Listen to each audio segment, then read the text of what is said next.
Alcohol will expose you and make you shameful. ఈ మందు తాగేవాళ్ళు they bring shame to their families, to their homes and to their children.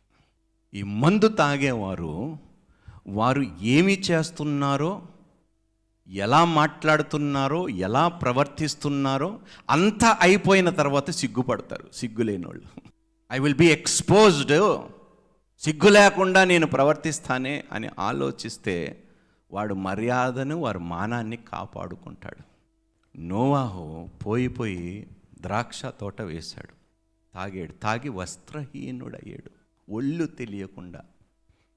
కానీ పడిపోయిన స్థితిలో ఉన్న మనల్ని చూసి ప్రాణము పెట్టడానికి వచ్చాడు యేసుక్రీస్తు ప్రభువారు. ఆయనకి మహిమ కలుగును గాక. గట్టిగా చప్పట్లు కొడుతూ దేవుని మహిమపరుచుతాం.